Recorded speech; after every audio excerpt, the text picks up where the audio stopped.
Spectre Vision Radio.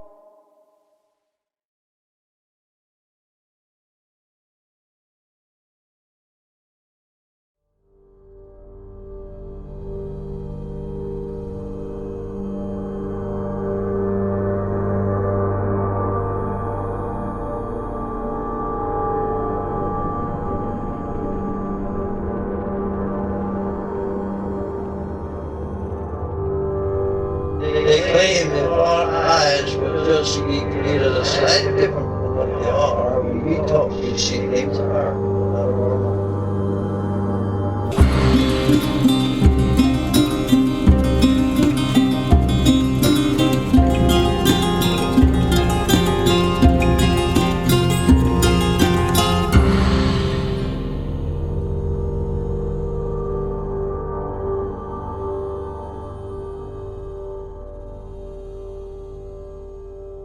Welcome to Fuzzy Familiars, Christmas episode, Strange Familiars and Monster Fuzz. Rob and Eamonn are here. How you doing? Good, man. Yeah. I think we just recorded our own little festive chat, so I'm kind of getting in the mood now. As of recording, we're a week out, but I think our listeners will be listening to this Christmas week. But feeling festive. How's about yourself?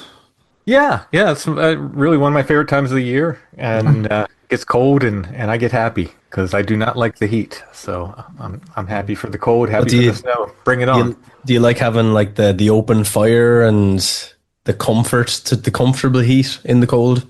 If we had a fireplace, I would like having an open fire. Ah, I see. Because if I build a fire in the house now, it would just be a fire hazard. That could be a problem. Do you think with Christmas would that be like a curveball to your listeners that you're big into Christmas? Because it's kind of like Christmas is quite jolly, right? And was there ever a time in the early days where people were like, "Oh, you're into Christmas, Tim?" I think I established pretty early on, like, did you the folkloric elements of Christmas, and then it was, until very recently, until the Coca-Cola Santa Claus, where the saccharine sweet Christmas. It was a very kind of haunted time, really. You had the joy of the season, of course, but you also had the association with ghost stories and with the dark time of year and stuff. And I think it's been sort of cleansed, from the culture in a sense, and probably for commercial reasons mostly. Hallmark, yeah. It's a lot easier to sell, it's got a Coca-Cola Santa Claus than it is the bell snickle knocking on your door and scaring everybody to death. It does sound like a wonderful thing though, just, sitting around the fire with whatever little gifts you got and telling ghost stories. Oh, yeah. Like there was Joanne who wrote the book, The Gingerbread Man. Oh, yeah. Wasn't she Joanna saying Barnes? She was saying that every Christmas they had to like tell a ghost, like to come up with a ghost story, wasn't it? So she's a writer, Tim, that we stayed with in Loch Ness. Very good. I read her book, The Gingerbread Man. It was fantastic. But they used to make up stories, and everyone would have like a story to tell at Christmas, but it was like generally spooky in nature, which sounds really good. Up in Loch Ness telling ghost stories. That's the dream, huh? Pretty good. So Loch Ness, huh? Yeah, that was when we did the hike, the patron meetup. Yeah, we stayed. It was just by pure chance. I don't know if we told you this, but when we pulled up to this Airbnb, and we met Joanne. Was Joanne or Joanna? I think Joanna, wasn't it? And we were going. She was giving us the tour of the Airbnb. It was basically kind of attached to her property, but it was separate.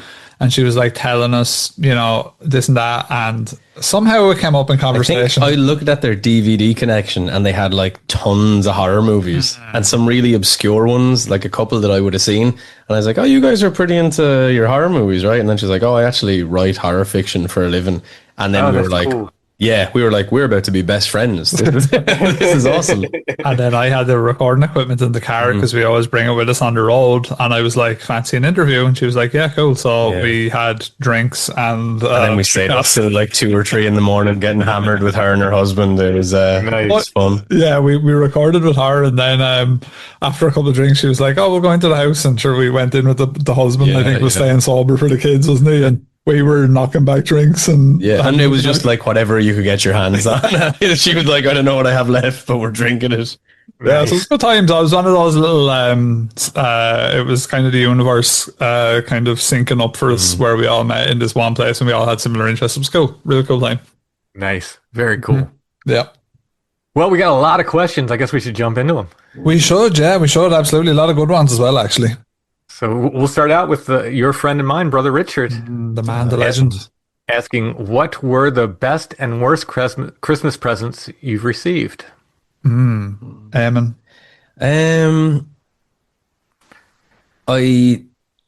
I remember this isn't maybe not the best present, but it's got a nice little story behind it. So when I was like 9 years old, I think, I really wanted a Super Nintendo for Christmas. And I loved Street Fighter, which would have been out, not too long before that. But I had asked for a different game. I think I'd asked for Mario All-Stars or something like that. And the night before Christmas, I was thinking about Street Fighter. I must have played it with my cousin or something. I was like, but Street Fighter's class. I should have got Street Fighter. And I went to the fireplace and I sort of, the way they say that's where you put the letters to Santa and stuff. So I kind of talked to Santa through the fire hearth and I was like, listen, Santa, I know I said that I want a Mario, but actually I really like Street Fighter and I know it's very last minute on my behalf, so I apologize. And the next day when I woke up, there was the Mario All-Stars like Super Nintendo box, so that was the game it came with. And when I opened it up, Street Fighter, the game, was in like a clear VHS cassette. So at the time I was like, oh, well, like obviously Santa heard my prayer and like last minute, just got Street Fighter in there. As I've grown older, I'm assuming my cousin gave my parents that, he was a couple of years older or whatever. But it was a nice thing because I was at that age where I was starting to disbelieve. Right. And because of that experience, I was like, oh no, sure, it has to be. There's no other explanation. So that's probably one of the nice ones, one of the standout ones. And then the worst Christmas present I ever got, I don't know. I never really got anything like super bad. My mom has a tendency to just buy me burgundy jumpers every year, but I kind of like them now because I'm at the age where I need solid. It's a good color on there, yeah. I like purple, burgundy, yeah. Ron burgundy, yeah. But I wouldn't say they're the worst. It's just maybe they don't stand out as much, Yeah, I think I've always had, pretty good ones. I think one that sticks out to me always in my head is just the first one that comes to me. Maybe it was the age I was at, but I think when I was like 10 or 11, I got a Game Boy Color and Pokemon. That was like, I would have been around the time that had come out. It was a big thing. And again, we're talking about games consoles. I think there was another year I got a Nintendo 64. I was very happy with that. Then bad ones, much the same. I never really gotten anything proper crap, I don't think. Like, I'm trying to think, and there's nothing really jumping out to me. I've been quite fortunate. I think, I don't think I've ever had something where I've gone, what?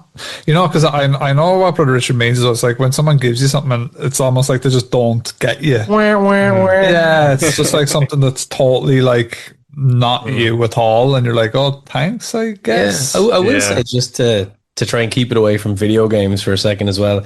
My dad, when I was 14, got me The Catcher in the Rye, which was the perfect age to read it. And it was the first time I read a book that wasn't maybe fantasy in some way, where I kind of got it. Your dad was radicalizing you. Radicalizing me, yeah. J.D. Salingerizing me. But no, I thought that was, like, in retrospect, that was actually a really powerful present in a lot of ways. How's about your Tim? So I think I've told this before, but it's such a powerful memory on my part. When I was, I want to say probably third grade or something, I'm the youngest of 6 kids, so everything for me was hand-me-downs. Yeah. Everything. So at this point, I'm riding a hand-me-down bike from my sister. So I'm literally riding a girl's bike around the neighborhood. Nice. And, it shouldn't matter, and it really didn't matter too much, but I wanted a BMX bike. I wanted like a true BMX bike. And a few years before, my one older brother had asked for one, and they got him this, like, it wasn't a real BMX bike. It was like sort of like a regular bicycle that was kind of souped up a little bit to look, more like a motocross motorcycle or something, Yeah. I was very insistent. Like, I want a real BMX bike. Like, I said that, over and over and over again. And I had, I'd gone to bed, and I came down in the middle of the night we had one bathroom. It was downstairs, and my father was up. This had to have been like 4 a.m. or something, And I walked through the dining room, and I could see he was working on a bike. He was putting a bike together. And I looked over, and I swear it was the same kind my brother got a couple years before. When I looked at it, and my heart just sank. Mm-hmm. And I just was like, that's not what I wanted, but I know I'm going to have to pretend to be appreciative. So I would get up real early on Christmas and, go down and get my presents. I remember that was the first year I slept late on Christmas. And my mom or somebody came up and got me, like, aren't you going to get up? And I was just kind of like, okay, And I went down, and it was a BMX bike. It was exactly what I wanted. So either I looked over and saw I don't know what happened. I really don't know what happened. I swear that was not the bike my father was working on. Would they psych you out? Would that be like, would your parents have been the kind where they would have got a little giggle out of psyching you out a little bit, maybe? I don't think my dad would do that. My dad probably would, like. He was just kind of too no nonsense for that. Right, okay. So I think I just saw the wrong thing, or I don't know, or maybe some kind of someone was trying to keep the surprise element of Christmas going and made me see the wrong thing. I don't know, but it ended up being this like incredible day because I was like, oh, I'm gonna have to pretend to like this bike that I didn't really want, And then I got down, it was the one I wanted, and it was I remember it was a warm day. I was able to ride my bike that day. It was warm, like I was riding it all around the yard and on trails and stuff that very day. I was so excited about it. It ended up being great, but I was just dreading it, before coming down. So that ended up being great.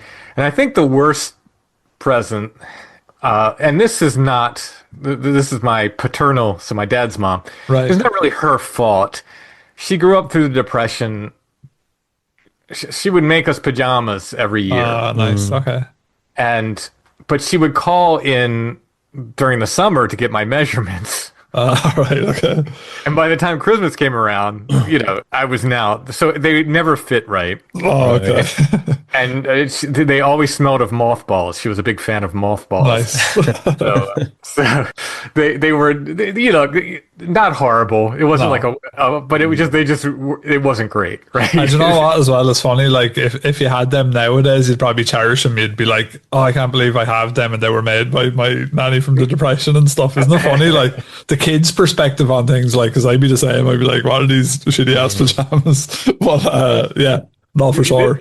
Yeah, this grandmother she was not the huggy, touchy type of grandmother. Right. My mom's mother was my favorite person in the entire family, maybe in the entire world. I love her to death. Mm-hmm. And she was a very huggy, very sweet, everything you'd want a grandmother to be. Mm-hmm. But my dad's mom was kind of a cold fish. She was kind of, you didn't get too close to. I had to call her Grandmother Renner. Oh well. Are they from Britain by any chance? Sounds kind of Victorian almost. I was going to say Dickensian. Yeah, right. It was kind of like that. But yeah, no, I mean Renner's Austrian, so okay. But children should be seen and not heard. That was a fairly prevailing sentiment. That kind of stuff. Yeah, she was a little bit more strict, but she was fine. I'm not trying to speak ill of her. No. So Brother Richard has another one, does he? Oh yeah, that's right. Yeah, the strangest piece of evidence for the phenomenon that's ever been presented to you all. That's so is it the Christmas phenomenon in general, I assume? I think he just means paranormal in general. Paranormal, okay. Like that we've experienced ourselves, or just anything online? Yeah, I mean, I just presented, I guess, could be in person or otherwise. Yeah, I'll tell you what, I can keep a little bit contemporary on this. Even though we probably collectively would have known a lot of stuff in this documentary, I just watched Age of Disclosure by Dan Farah, which is all about these Senate hearings and UFOs and stuff, the UAPs rather. And it definitely puts the heebie-jeebies up you about, it doesn't really give any answers, but it really solidifies kind of what we all know anyway, like that, there are these things are out there. But they kind of start talking about, there's elements of, they reference cryptids, They talk about the Vatican knowing about these UAPs for probably centuries. And it's a very compelling documentary, and it's edited in such a way, and the pacing is such that it's really, really you really invest yourself in it to sit down and watch it. And I think that's been a really interesting documentary, and a really great place if you don't know much about the UAPs. It's a really great place to start, but they do touch on some of the kind of high strangenessy bits, the Skinwalker Ranch stuff, the Bigfoot UFO connection, which they don't really get into, but it just taps on it a little bit, which again, when you're looking at political figureheads in the US discuss this stuff, like Marco Rubio features in it prominently, talking about all this stuff. But it's really, really worth a watch. So I think that's a contemporary, maybe good piece of evidence. Yeah. I think stranger evidence. I'm trying to think like in terms of high strangeness, I don't know. You see, Marble Mountain, dude. Yeah, he's good. But I think if I was there was actually the one I told on your podcast, Tim. I think even just a personal story that I still think is weird to this day, and it happened around Christmas, was that black dog story where the random black lab that I met on the way home at Christmas time, Christmas Day to be exact, and that it followed me, and not only followed, actually led the way with me and my friends to my apartment, then went straight into the sitting room, sat in my seat, and hung out there for the night. That's right, party dog. Yeah. Yeah, it was the party dog. And like just even him hanging around and then coming back as well then a couple of days later on New Year's while we were all there. And this dog didn't necessarily live close by. I wouldn't say it was mad far, but it was like, a couple of blocks, I suppose you'd say. And just to waltz in there and the way that it behaved and stuff, and then when you kind of look into the folkloric stuff around black dogs and things like that, was there maybe something a bit more to it? I don't know. But that is one of those eye-raising kind of moments that I've had, I think. Yeah. Personally, like it's just maybe it's one of those things where I go, maybe there is a little bit more to what went on there. And I think that was on Tim, if anyone's curious when they're listening, I think that was on one of our first collabs we did, maybe. I think it was one of the first, because I was asking you about like paranormal stuff that happened to you, I think. So it would have been in one of the first episodes we talked. Yeah, so I think that would be mine. How's about yourself? I know you've had a lot, like, and you talk to a lot of people, so there's surely I mean, and I've talked about this before, but I just found it so funny. I was on a Bigfoot, these people called me down in Maryland, and this, Bigfoot's coming around kind of thing. So I went down and met these people and their neighbors, and the woman was a hairdresser, right? So she had all these good relationships with all her neighbors and stuff. They would, come to our house and get haircuts and stuff like that. And so she had her neighbors over, and they all had stories, and they're all telling me their stories. And we decided to go on a hike to this one place, and this guy's like, yeah, this is real creepy back in here. This is, this is where I think they spend a lot of time, they being Bigfoot or whatever. And we get down in this area in the woods, and it kind of opens up a little bit, and it was creepy, and it was a bone field. I mean, it was just tons of dead, something had been killing deer and just dragging them there. We couldn't walk without like stepping on deer bones. I'm like, okay, yeah, this is really interesting. And he finds a pile of scat, and he goes over and he has a plastic bag with him, and he scoops in this bag. I'm thinking, oh, this guy's, hardcore, he's really into this. He's going to have this analyzed or something, right? Mm-hmm. So, walk around for the rest of the day and spend, it starts getting dark. And I think we just were sharing stories and stuff. We might have ordered food in or something, I forget. But anyway, at the end of the night, I'm leaving. We're all saying our goodbyes, and the guy hands me this bag of scat. He's like, here, you can have this. Like, he was really giving me something like important. And I'm like, he's like, no, I want you to take it. I'm like, no, it's okay, man. You can. He's like, no, I really want you to have it. I'm like, okay. So I have it, and this guy was with me, and on the way home, we stopped at a convenience store or something. I just tossed it in the garbage. He's like, you're not keeping that. I'm like, I said, if I bring a bag of crap home and put it in the freezer in my house, I said, that's done. My marriage is over. That is like that is the line has been drawn there. So that was, maybe not strange in as much as other people do collect scat as evidence, but it was the strange presentation, and then it was just like I was like, nah, that's not gonna fly. So sorry, fellow, if you're listening, but I did not take the scat home. Yeah, well, I mean, yeah, that's a tough one. But yeah, I think Seems reasonable.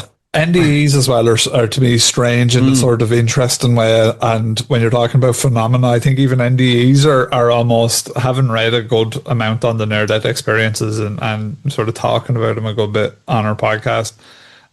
Those are kind of something that have, I would say, made me a lot more, maybe even spiritual. And I wasn't really a super spiritual person before, so I was always a little bit spiritual. But reading those stories, like, I mean, even if it is just a biological mechanism, you kind of wonder, why is it happening in such a way? Do you know what I mean? It's all very, it's interesting, Yeah, I mean, it feels similar to the sleep paralysis thing too. Again, like maybe a biological mechanism, or maybe a both end kind of thing. Maybe It's like maybe a conduit.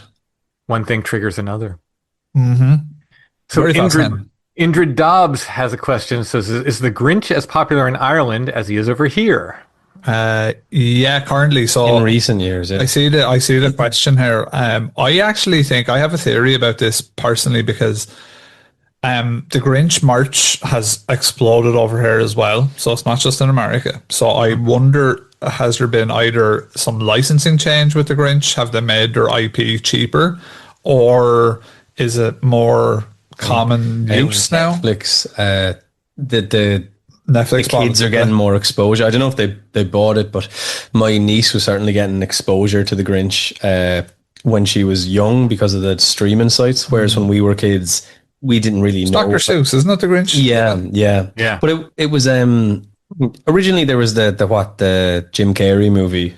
That's like in the 90s. Dr. Seuss was way before, but yeah. Oh no, but I just mean when we would have our sort of exposure found out about it, if you like. in. But I think kids nowadays, because of Netflix and streaming services, they see a lot more Grinch than we would have when we were young. Yeah. That's my tuppence anyway.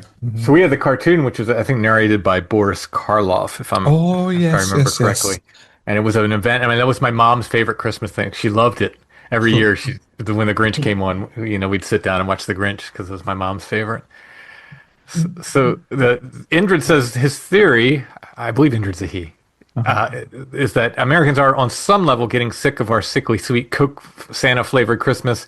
We miss Krampus, a wandering spirit that would drag you off to hell. We miss Christmas ghost stories. We miss the darkness of winter. Enter the Grinch, cruel, lonely being that lives alone in the wilderness, covered with fur, creeps around on the top of houses at night to make trouble. He is kind of a Christmas wild man. I mean, you could easily put him in the lineage of Christmas wild men.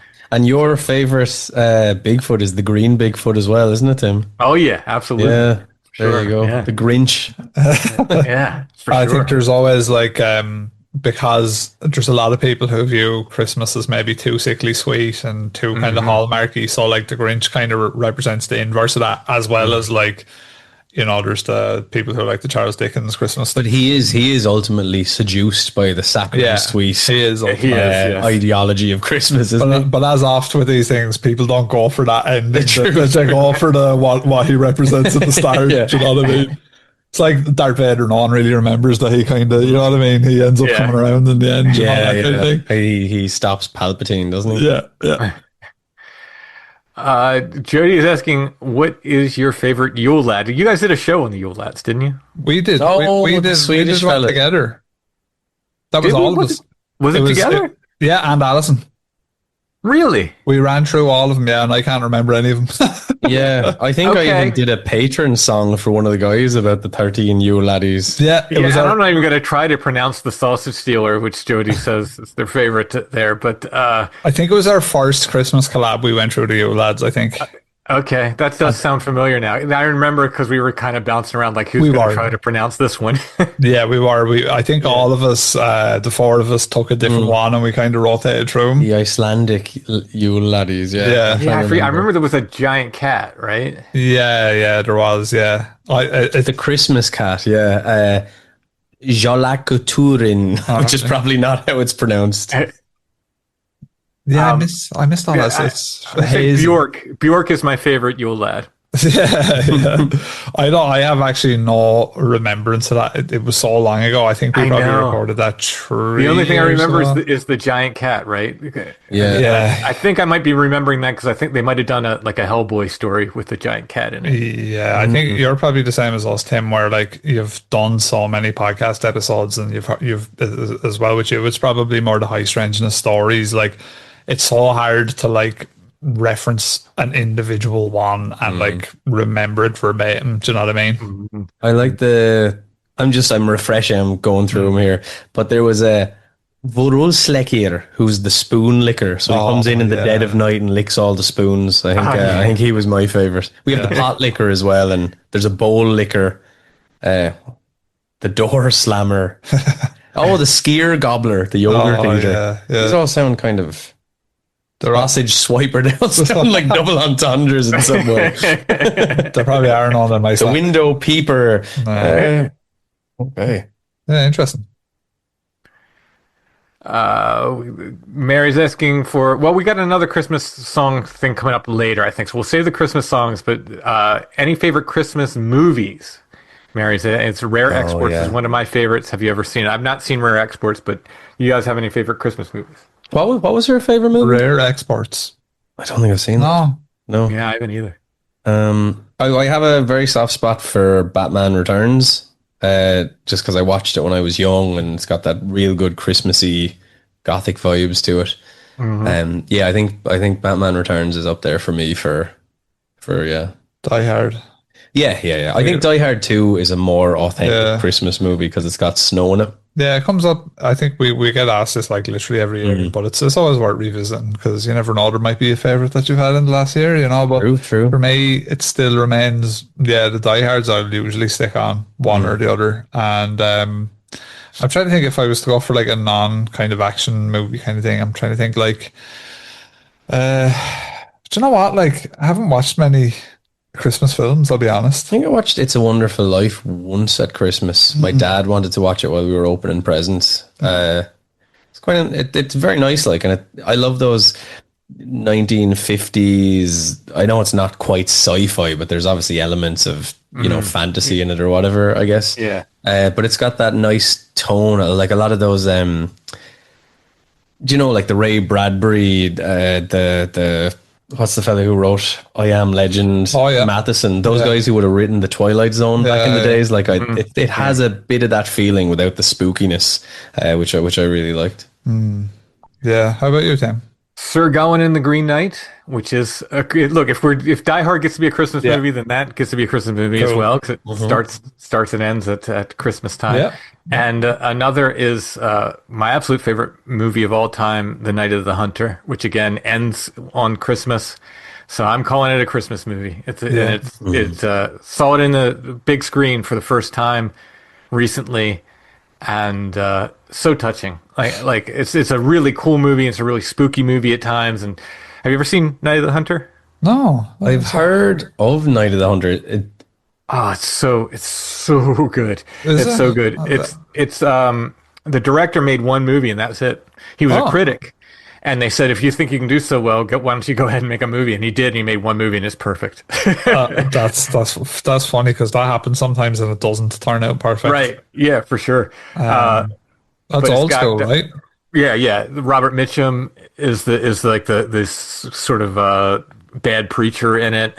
It ends up being this like lovely, and Lillian Gish is this like, it's sort of like the dark and light side of Christianity, where he's using like Christianity as a way to like, he's a murderer and he's stealing women's money and stuff. And then she's taking care of these kids. She's just taking all these orphans in during the Depression, and they have this confrontation at the end. And it's so beautiful. It's such an amazing movie, dreamlike at times, and just odd. And there's ways like you watch it and it's like, this shouldn't work, but it's perfect. I just love it so much. It's funny. One of the first questions, if you type it into Google, one of the first questions that come up is, why is The Night of the Hunter so good? So yeah, I must watch this. And they did one of those vintage re-screenings. I seen Was it 2001: A Space Odyssey that did it in my cinema there a while ago with the original intermission and stuff in it, because they used to have the old like 15-minute or 10-minute break or whatever it was in the middle. Yeah. It was cool though. It was cool actually watching a film like that on the big screen, because you don't really get that opportunity anymore.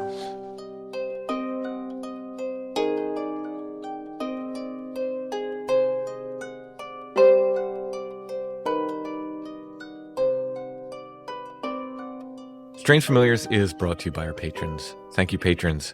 We could not do the show without your help. If you like Strange Familiars, you'd like to help us make the show and get extra content besides, you can become a patron at Patreon. It's patreon.com/strangefamiliars. All of our patrons get commercial-free versions of the weekly shows, plus extra episodes every month. We do at least one full extra episode of Strange Familiars for our patrons every month. Sometimes we do more. Our Patreon patrons also get to participate in an ongoing paranormal experiment. For more information, go to patreon.com/strangefamiliars. If you are on Apple Podcasts, we have an option there. That program's called Patron of the Strange. Our Apple Podcast subscribers also get the commercial-free shows weekly and the extra episodes monthly. Very soon we'll be activating memberships on YouTube, and our YouTube members will get the extra shows monthly as well. By the way, you can subscribe on YouTube for free. Please do that. That helps us out, even if you don't listen to the show there. That's a big help. And I want to thank all of our patrons everywhere, no matter where they're signed up. Thank you so much.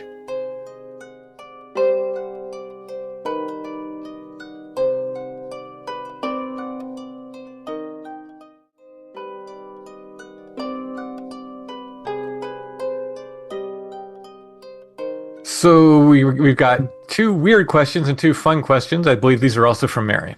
Okay. You're granted a safe one-time direct communication, either face-to-face or telepathically, with a cryptid or an entity or an other. You're guaranteed honest answers to 3 questions. What do you communicate with, and what questions do you ask of it? Oh, I think I go with an alien, probably. Mm-hmm. And I suppose if you were wanting 3 questions, I suppose obviously the first one would be, where do you come from? You try and figure out where they are in the galaxy out there.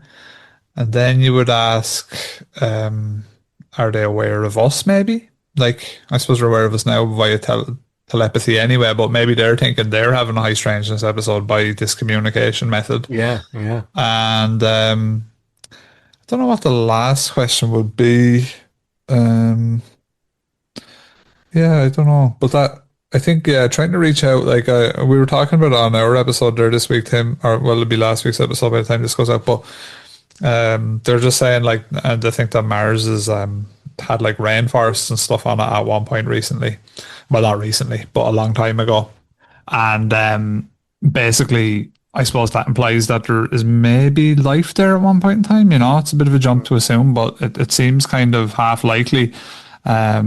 So, you never know. Some of these aliens could have even come from a time before us in the same solar system, Yeah, I mean, there's, I this is all, speculative stuff and half sci-fi, but, people put this theory that, humans are so unlike anything else on Earth. Yep. that we had our origins on Mars and we were transplanted here. Yep. And there's all that, some of the kind of more out there theories like speculate that we were done in some kind of CRISPR type of gene editing kind of thing by a more advanced civilization. They were able to kind of hit us up with a bit of CRISPR. Hybrid kind of hybridization and all that kind of stuff. Accelerate the ape DNA or whatever. Yeah, I think you could really, if we all got a different alien that we could ask different questions, we could get 9 questions out of it, which would be really good. Because I've become slightly obsessed with the idea that aliens are really interested in human beings because we have souls and they don't understand. Oh, interesting. Or they try to farm. I've heard other theories that it's like the aliens try to farm us for our souls, and when we die, they just sort of, I don't know if they consume them or they sort of purpose them or what the story is, but in that I don't think it's in the documentary I was talking about, but there's a part of it, maybe it was an interview with the director, but he had just said about somebody who the idea is that they found one of these crashed sites and there was a dying alien, and he telepathically said something to the tune of like, you humans don't know what potential you have, but apparently there's this, we have this soul, and the aliens are like just obsessed with the fact that we have souls. There's also now there's like a train of thought, like there's like theories people have posted where they actually think that like our quote unquote like soul or our inner dialogue and our ability to talk to ourselves is only something that's emerged in like maybe like last 1,000 years or something. And it's they were referencing like was it the Iliad and the Odyssey? Like the Odyssey came first and the Iliad was second, I think, or was it the other way around? I'm not sure. Yeah, I was getting confused. Yeah. And basically the difference in the writing styles and the passage of time that has come between because those of two. internal monologue. Yeah, but like the first is very direct, and it's like I go here and I do this, and there's not really motivation, or there's not really this like inner sort of justification for doing things anything like that. Whereas in the next one, it's very much all sort of here's my motivation, this is my quest, and this is why I'm doing it. So there is some speculation that like it's an evolutionary trait to get to where we are. Yeah, we have like I don't know if you've ever heard of a interfamilial therapy. It's like a sort of a psychological approach, or psychoanalytic approach, psychotherapy approach. And the idea is that you have sort of like, was it Walt Whitman said, you have multitudes inside you. So you have all these different fragmented parts of a psyche. Some of them would say that this isn't even, because I always read it as being metaphorical, but it seems that some people would say, no, like these, you know, here's a 7-year-old version of you, and it has a manager part and a protector part and all this sort of stuff. But it's really complicated, and it starts to get very disparate almost, and the different parts of you that raise up. So they say, or the gist of it is that every time you have a trauma, which could be something like you drop your lollipop when you're 2, but your mind has to split every time that happens to kind of manage it, to deal with it. And those parts of you still exist to some degree or another. And there's a big thing about trying to unify them and consolidate them. And that's how you sort of maybe help deal with trauma and things like that. But I do find, I don't know about you guys, my inner monologue can talk to me as if I'm a different person at times. Or it'll be like, okay, we have to do that. Or, do you know, it's not always just like, right, I better do this or I better do that. It can feel like, oh yeah, mine will debate with itself. Yeah, mine gets into little arguments with itself and stuff. It's gone rogue. No, but it is. It's How about you, Tim? What's your theories on this kind of thing? On the are we talking inner monologue, or are we going back to the question at We hand? can go to inner monologue because it's Monster Fuzz as well, so there is diversions there. Right. On off-topic segues. Yeah, it's. I think I might be one of these people who, that psychic sensor or whatever. There's not a lot of a wall there for me, so I often just, like, you'll know what I'm feeling most of the time. And if you don't know what I'm feeling, you'll know I'm hiding something. Like it's hard for me to just be to cover stuff up. So I don't know that the inner monologue is that separate. You know what I mean? It's I don't think I'm having arguments with my inner monologue. Not that I don't debate issues, and I don't debate like how do I feel about this? How should I handle that? Et cetera, et cetera. But it does all feel somewhat like it's coming from the same place, I guess. That sounds like you're mentally much more healthy than we are, which is a it. positive for you, I think. I doubt it. And who do you communicate with then? What do you mean? Inside? No, from this question, the original question. Gotcha. An entity. I'm asking Bigfoot, of course. I'm asking Bigfoot. Where do you come from? Where do you go? And how long you been around, I suppose, you know? And, if I only have 3 questions, I don't know, maybe it might be a question about, like, how do you understand language and et cetera, et cetera. But, you know, the big ones I think would be, you know, where do you come from? Where do you go? And how long have you been around? Yeah. Yeah, they're fair questions. I think it'd be really interesting. We'd finally get the answer to, is Bigfoot flesh and blood, or is he metaphysical Bigfoot? Yeah. He could be both. He could get wildly different answers depending on which one you get. Right? Yeah. Or I would get these. Yeah, that would be the way of the other, though. I would get these answers that don't really. They technically answer the question, but don't actually give you any information. Yeah. The trickster. Like my answer when on Pine Ridge when the that one woman said, have you ever seen Bigfoot? I said no. She said, have you considered asking? And I we were on the reservation there, and it had this beautiful day, and set up the they showed us how to set up a teepee in a traditional way and all this stuff. And I walked off, and I'm like looking at this ridge where this guy said Bigfoot had paced him down this ridge. I'm literally looking at it at night, and I said, I'm ready to see you now. And then I realized I wasn't phrasing it as a question. I was like, could I see you? And I get this answer, right? And people talk mind speak. I didn't hear a voice in my head, just a feeling that came over me that I could render into words. That's the only way I can put it. And it was, you already have. Oh. I don't know what that means. Yeah. Does that mean like I saw a guy on the reservation that we thought might have been a shape-changing Bigfoot? No way to prove that. Does that mean that? Does it mean one of these flashes of movement I've seen in the woods? And does it mean that's all I get? Does that mean forever? I already have, so that's it. But it seems so in line with the way that the other would answer these questions. This is so open-ended. Technically, you got an answer, but it's so open-ended that you don't know what to make of it. Yeah, they are it's like they have some sort of legal wing that know how to answer the thing without answering it. Yeah, for sure. So who are you communicating with, Eamon? I think Eamon, did you? I was I think I was going with aliens, but since we've gone with aliens, I will. Wouldn't mind having a chat with the Mothman. That's a good one. Yeah, I think the Mothman. The thing he's always probably been he. I'm gendering the Mothman. Yeah. My apologies. I suppose they gender him by calling him Mothman, Moth person. But what I really like is I've always loved that idea. Like you're saying there, the other and this sort of intangible thing that you can't really fully understand. And because the Mothman and Keel and just because it's so odd. Mm-hmm. I'd love to ask questions about the Men in Black. Were they government agents? Because it sounds as if they were some sort of extraterrestrial or ultra-terrestrial beings themselves. I'd like to ask, is it actually a harbinger of anything, or is it just coincidental? That would be a big one for me if I was talking to Mothman. Yeah, because it's hard to know. Like it has that, the story has that involved in it, but it's it's hard to know. And then the last question I'd ask the Mothman: do you do a lot of squats? Because that sculpture has an amazing ass. So maybe that should be the last question.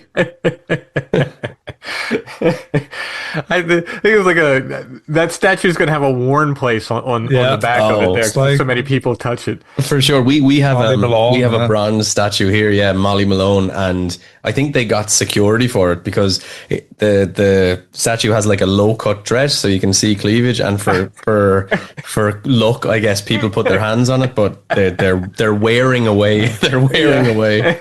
The funny thing is though about that is it's kind of been made into a big issue over here, and people are saying, oh, it's misogyny and this and that, and that is partially true.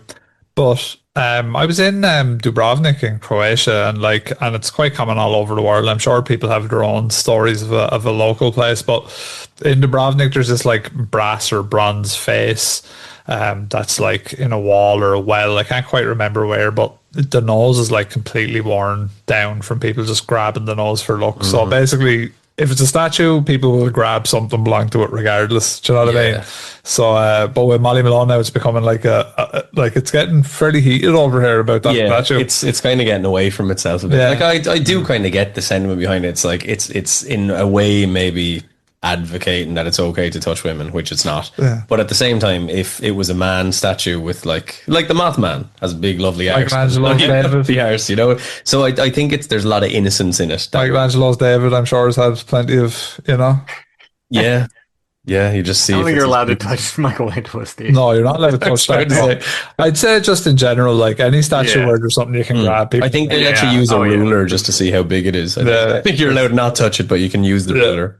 I walking through Gettysburg one time, and my friend Jeff, who's passed, rest in peace, Jeff. They have all these statues of just Civil War generals and stuff, you know. And this one is this big bronze statue of this Civil War general, and he just has his hand up in the air. And my friend Jeff like just takes off running. I'm like, what the hell is he doing? And he jumps up and just high fives this statue. And it just looked so innocent and fun, and it just cracked me up at the time. I just thought it was so funny. Yeah, we have a pikeman statue here in Wexford Town in the Bull Ring. The pikeman was like kind of the symbol of the 1798 rebellion here, and the weapon that they use was pikes, obviously. But people here, when they're drunk, because the statue is actually quite tall, like it's like they put a traffic cone on his head. Like he has like a traffic cone on his head a good couple of months of the year, basically, depending. Like, so it's like a thing to do. I have kind of a similar story of a live person. It was during COVID, and when COVID started, I used to go running a lot just for something to do. And I was running down the hill one day. This is such an absent-minded, stupid moment from me.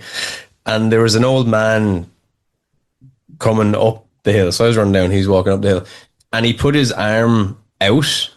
And at the time, I guess, because COVID was so new, I wasn't really figuring that he put it out in order to get me to move away so I wouldn't be too close to him for that like 2 meter thing. And I fist bumped him as I ran past, and I just didn't even think about it. Like, and then, maybe a quarter of a kilometer later, it all dawned on me, and I just started laughing. I felt really bad, but it was pretty hilarious as well. Nice. Yeah. So moving on, what do you think of the idea of house brownies or other helpful and/or mischievous household spirits? Do you think you might have one at your home now or in the past? And if you don't, would you like one? I love the elf on a shelf thing. I know some people don't like it, but I actually really like it because it kind of inspires a bit of creativity from parents. And it's like, I think kids have really bought into it. Like, elf on a shelf wasn't really a thing when we were kids, and it's definitely a new phenomenon. Is it over there, Tim, elf on a shelf? Oh, yeah, it's huge. Yeah.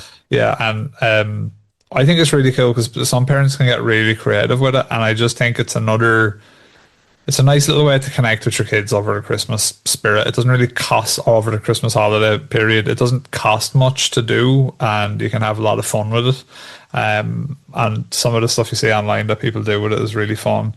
So, I like that he kind of has that house spirit vibe to him. Have I ever had a house spirit? I don't believe so. There's never been a time where I'm like, oh, there's something moving keys and all that type of thing. That like people say that a lot, like where there's like something mischievous kind of trickster. How about you, Eamon? The only time I think we had something was we lived in a rented like a 4-bed house in Selbridge back when we were in college. So it would have been maybe 19 or 20. And there was some weird goings on in the house. I wouldn't say benevolent, so it wasn't really a house brownie, not quite malevolent. But there's a few things that were going on there. You would see sort of shadows every now and then, not like obviously shadow people, but just out of the corner of your eye. It seemed like in the chimney on the fire back, there was just said like "I in" one day was just there, like kind of scraped in, like I'm inside or something, I guess. There was another part of lamp, but there was a glass lampshade, and I was sitting there doing something. I got up and went upstairs, and then like 2 minutes later, it just fell down and smashed on the table.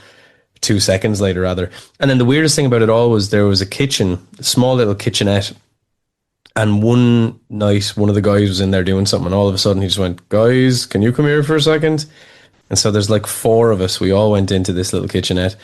And it was an old timber window that had the clasp, like that iron clasp that has just like a little point that you would put it on. So there was no wind or anything, but somehow, and I don't know how it was happening, I don't know how to explain it, this timber window, it wasn't clasped, and the arm was just lying on the timber frame, and it was just moving very, very slowly out and then very, very slowly in. Like in a very eerie way, not in a way that wind could have manipulated, or at least I can't understand how it could happen.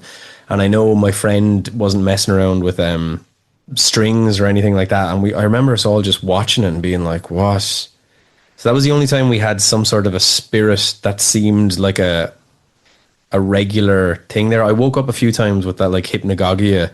I woke up one night and saw a guy, long black hair and a tweed jacket at the foot of my bed. Oh, wow. And I kind of kicked out the sheets and, sort of just got up, and I think I was watching like children's cartoons for 2 hours before I had to get to college because I was freaked out.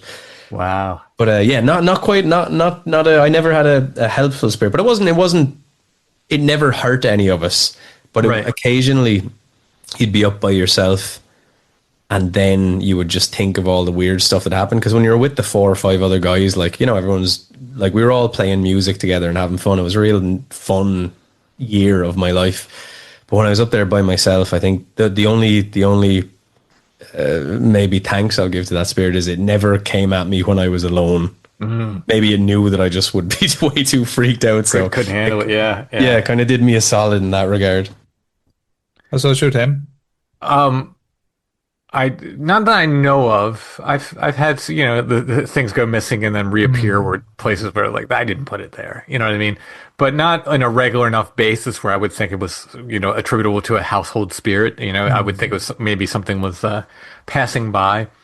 I don't think I wouldn't court one. Let's put it that way. Yeah. Like I think people lose sight of this stuff, and these things aren't always, even if you draw them with cute little, acorn caps and smiles and all these sweet little things.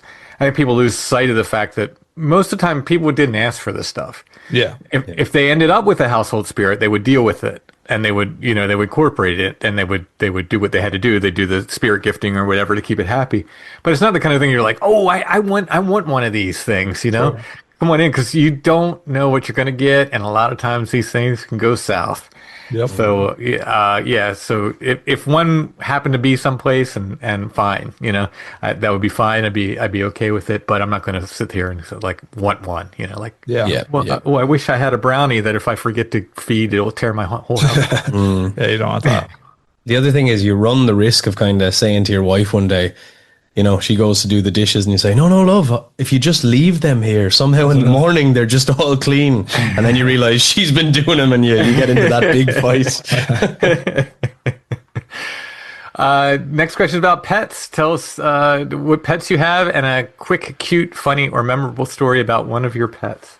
Leia is my golden retriever. I currently have a new cat, a black cat called Luna. She is half a Maine Coon. She's cool. She's mad. Leia's a golden retriever. She's just cute and funny all the time, really. If you want something that's just hilarious, get a golden retriever. Oh, they're so much fun. Yeah. I just like daily, I'm like enamored with my dog. I love her. She's just so fun and just so silly and stupid. She has like these tantrums. If you don't she'll like aggressively seek cuddles. So like she'll like if you were to come into him, she'd never have met you. Her first thing will be if you sat down on my couch, she'd jump up beside you, and if you don't pet her, she like looks at you going like, "What's wrong? What's your problem?" Or like she'll like be barking trying to get attention to get petted. Like she just loves affection that much.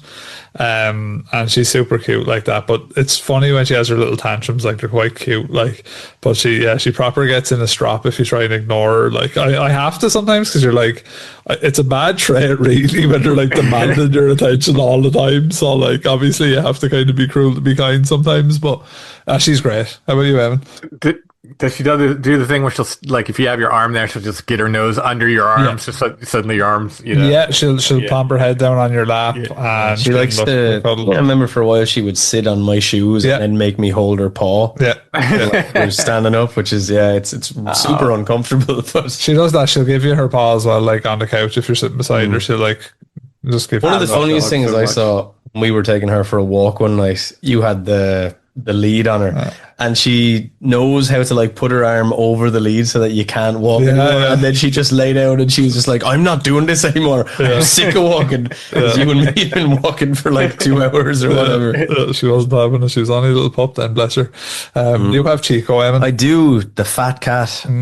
I inherited like a in human years like a 75-year-old ginger and white cat, who's a little bit obese, I guess. So we were living in an apartment up in Dublin, and he was the block cat. So he would just go to everyone's house and we'd all take him in and feed him and stuff. And when they kind of shut down that apartment and they're going to do it up and everyone was effectively evicted, the people who owned the cat couldn't bring him to the next place they were going. And because me and Paula had bought a house down here, we wound up basically inheriting him. So we went up to Dublin and we picked him up. And for the first month, I was like, I had visions of him just... I didn't want him in the house. He was I guess he was quite unhealthy when we brought him down. So he was like what can only be described as malevolent ice creams. He was leaving all over the place, destroying seats and chairs and stuff. We kind of brought him to the vet a good few times, got him back into good health. He's in really good shape now. I don't know what a funny thing he does. He every now and then, it's rare, and I guess it's just because he's old. He just runs into a room and pees in front of you really quick. But we don't really understand why. So we figured out, and Paula figured it out, the cat whisperer. If he comes upstairs when we were in bed and he starts crying at us, but he seems listless, it means he wants you to go downstairs to his litter tray and like watch him pee. So that... So, and I'm assuming it's because he's vulnerable and he doesn't get that like the house is secure. Okay. So, and then every now and then, I guess, you know, whatever way he thinks, he'll just run into a room and just be like right there in front of you. And then he kind of looks and he's like, my room, right? And you're like, no, Chico, not your room. So, yeah, I have a somewhat incontinent old cat that I take care of. Yeah. We had a similar cat that just started showing up, and the neighborhood kind of adopted him, and sweet as can be, just love him to death. And we had new neighbors move in, and when it got cold, it's always like, what are we going to do with him? Like, because we have a bunny, and he's a killer. He lived outside long enough where he takes out squirrels and rabbits and everything else. So we were kind of afraid to bring him in.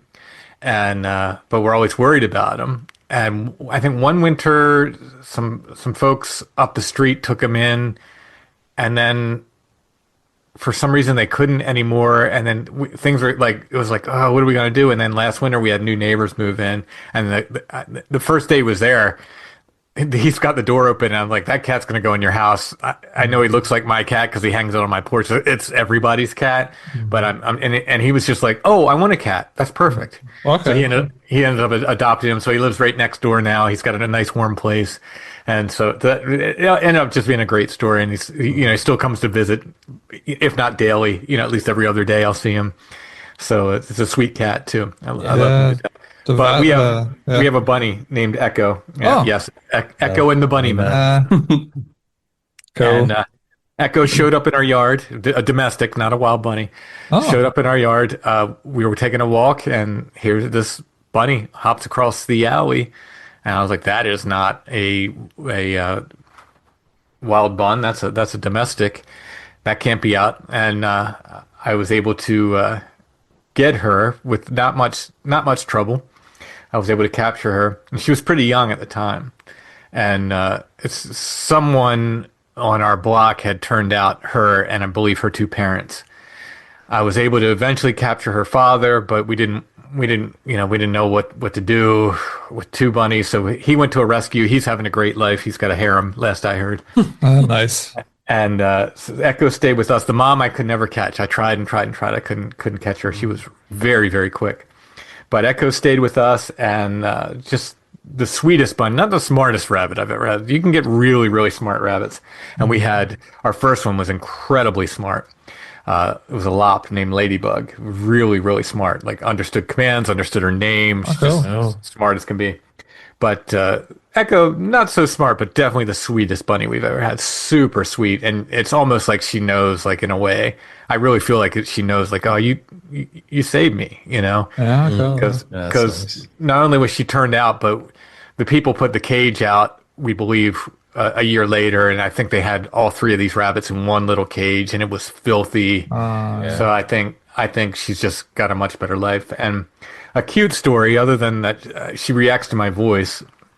And a lot of times we're trying to record, and she'll hear me speaking, and she'll start. She doesn't have a cage. She has we keep her like an open run in the kitchen, but it's but it's these metal sort of cage type walls, and she'll grab them and just start rattling them because she'll hear me talking. She's like, "Wait, come on in here, talk to me." But I found out recently that when I go away, she stomps all night long because I'm not there. And I was like, that makes me feel so like, look how sweet is that? She'll just thump her feet. That's what rabbits do when they're upset. But all night long because she's used to having me there and I'm not there. Oh, that's nice. Yeah. There's been a couple of clips I've seen recently, and people are kind of they don't really know what is going on, but it appears like hedgehogs know that like humans can help them.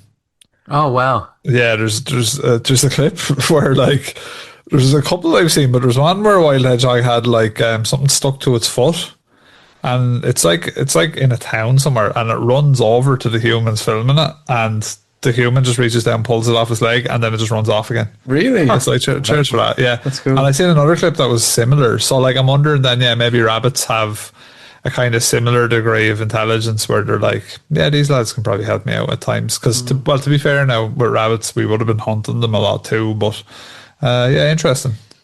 Yeah, they say raccoons are domesticating themselves very slowly. That's right. Yeah. Well, they're cute. I don't mind raccoons, so we don't have. They will there. tear your house apart. They could be a handful. They can be a pest as well, I suppose. But they're so cute. Funnily enough, actually, with hedgehogs, like my wife's Brazilian, so she had never seen like a hedgehog, But when we were in one night, and we used to leave before we had our cat.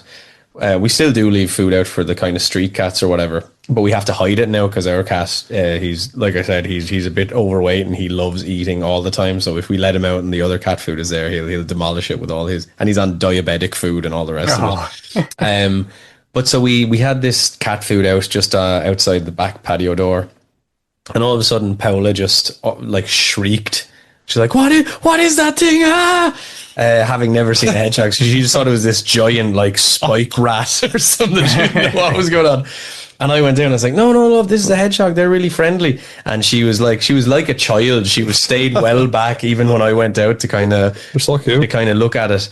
But funnily enough, the hedgehog was like playing possum. Well, I guess playing hedgehog. Yeah. When he knew I was there, he was just he used to. It was like an old takeaway, like a Chinese takeaway plastic box that we used to put the cat food in, and he would just like tip it over and gorge on all the cat food.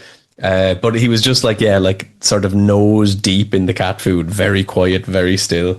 While my poor wife freaked out a mere 10 yards away. But yeah, they're lovely animals, the hedgehogs. Yeah, they're.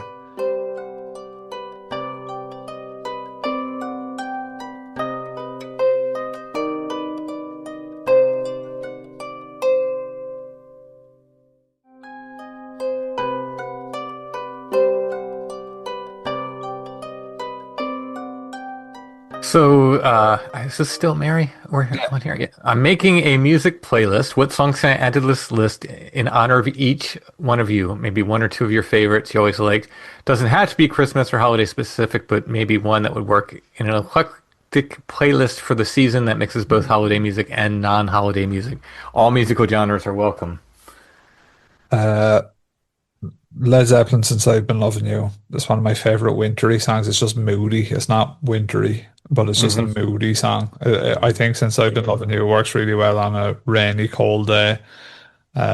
Probably one of my favorite guitar songs, I think. And one that doesn't really have much to do with the Christmas or anything at all either is Alt J. If I was to recommend a song by them, I would say Matilda. Is really good. And if I was to cheat and go for a Christmas song, I would say it has to be Fairy Tale in New York. It has to be. It's I was only listening to that again today, and like it's one of those songs. It's so it's just so evocative, that song. Yeah, it's just like stirs something up in you. Paints such a vivid picture. And I was thinking about it when I was listening to it today. I was like, that art of like telling or like telling a story in a song is definitely something that isn't popular anymore. Like that. You don't see it as much, yeah. No, because I even remember like my granddad, like when he'd be talking about the music that he loved, it was always like songs that were very like, here's a picture of a story. This is what was going down between these people. It was either a love story or whatever. But I find nowadays like lyrics are kind of maybe a bit more vague. They're less personal at times. And I wonder maybe there's something to be said about that. But yeah, I think Fairy Tale in New York is just Funnily enough, yeah, that was in the car. Or I must have just heard it just before I drove down here. But that line stuck out to me where that's something I'm paraphrasing, but it's like, you took my dreams from me when I still had them. And then said, I took your dreams, but put them with my own. Yeah. You know, the arguing back and forth about how I could have been someone, but sure, so could anyone. Which is very Irish sentiment. I think that's like those two lines there are very like, that's a kind of like an Irish like no, you're just a normal person. Don't get your hairs and dresses about it. And I think that song is Fairy Tale of New York. Does that get plays over in America, Tim? Yeah. It does. I'm guessing not as much as it does there, but it definitely does. Like I heard it. We were out in an antique shop or something. I heard it. Okay. I heard a weird cover of it too. Oddly. Yeah. Yeah. It's something like a very sort of very pleasant cover of it. You know, you tell they're like, let's take this and let's make it, for all audiences. I think they took out some of the naughty words. Slur. Yeah. Which I get, it is kind of understandable in this day and age. I think you should leave it in because like it's the authentic version of the song. But I kind of get where people are coming from. I also think that within the song, there's no point being a dead horse about this. It's been discussed by people that are probably more qualified to discuss it, but the context in which the word was used in the song wasn't ever really intended to be offensive slur that people know it as now. It was probably used as a slur in the song, but just meant to be interpreted a different way. How's about you, Eamonn, song wise? I think if we're going for a moody, I think like the live version in Nutshell. Oh yeah, the Alice in Chains song is Unplugged. Yeah. It's the album version is great as well, but that live version, there's something real heartbreaking about it. And it's a very plaintive song. It's just 4 chords, kind of constantly the whole way through. But there's something ethereal or spooky about the vocals in it, especially when a man he's kind of fading away. Singing it. Yeah, exactly. He's dying of drug use. I think I'd be into that. There's a band. They're kind of, I think it'd be called kind of like, they're kind of pop, but they're experimental pop, called Everything. They've lovely songs, some that just build to these really nice crescendos and stuff. But there's I think No Reptiles is the name of one of their songs, which is a really, really, really, really good song. All their songs are really good, really worth listening to. And then the last one I think that I'm a big fan of is Monsoons by Pussifer. I think also has a really good, it's again kind of plaintive, but has some of that synth work maybe they have in Depeche Mode, and just this really nice, I don't know, there are 3 songs that I feel a certain way when I listen to them. A nice, almost, do you ever listen to a song, it feels like you're feeling nostalgia but you're not? It's just the tone or something. I think those 3 really do it for me. What about you, Tim? Well, my favorite album of all time is by a band called Cobb, and this is not the metal band Children of Bodom or whatever they are. This is Clive's own band from the 1972 or something like that. And the album is Motion McStiff and the Tartan Lancers of the Sacred Heart, which is quite funny name. But what kind of music is it? What genre, Tim? It's just folk music. Okay. And these guys, they literally lived in a caravan in either northern England or southern Scotland, I forget which, together, and just played music, and it sounds like it. It's just raw and feel squeaky and cobwebby and earthy and perfect, and I love it so much. And so if I was going to choose, it's hard to choose one song from there. I'm looking at the track listing. Solomon's Sign, no, that's 11 Willows is great. And then there's this Pretty Carrie and Mary and Martha and Mary rather are two fantastic songs that just get me from that album. So yeah, it's Pretty Carrie. The thing is, it seems to be about a prostitute. So like the subject of the song really doesn't echo with anything in my life, you know. It's not anything I have experience with or anything. But it's such a perfect, sad, beautiful song about being with this woman and realizing her child was starving, and that's why she was doing what she was doing and so forth. That it's just, again, it's like you were saying, Eamon, it's like you get nostalgia and like, I'm sad for this experience you've never had, right? It's just it's just puts you, the story is just so there, and it's just like, and this, anyway. So maybe Martha and Mary, I don't know, something from Cobb's Mushy McStiff album. And then if I'm going to choose a Christmas song, something traditional, again, some traditional folk song, either The Holly Bears the Berry or I don't know. Is Down in Yon Forest considered a Christmas song? I'm probably asking the wrong folks, but anyway, some traditional. I like the real traditional, very, very, very traditional, like folk songs, like folk carols, you know. Yeah. I do like they're not that far back, but I do like kind of the more like Bing Crosby. I do like all of that kind of era of Christmas tunes as well. I think they're quite nice. As a matter of fact, I'd probably sooner them over a lot of the more kind of schlocky 80s kind of tunes that come out. I think they've aged a lot better, and they're just a bit. I think Bing Crosby's voice is just like, you know, when you hear his voice, you're like, it's motherfucking Christmas up in here, you know? Yeah. We had at the guitar shop, we had a Dean Martin Christmas album, and it's like, and you realize, like, man, that guy could really sing. Oh yeah, man! Like all of those guys are just Nat King Cole, you know, all of them dudes. I do like Driving Home for Christmas as well, because I have a lot of memories of coming home on a bus from Dublin or Cork or wherever, like, and you're going home. Look at the driver next to me. He's just the same. Chris Rea driving He's just the same. I listen to that usually when I'm actually driving home from Ciara's. Ciara lives about an hour and a half from here. So when I'm driving back home to be with the family for Christmas, I stick on. Has that made it over to the States, Driving Home for Christmas time?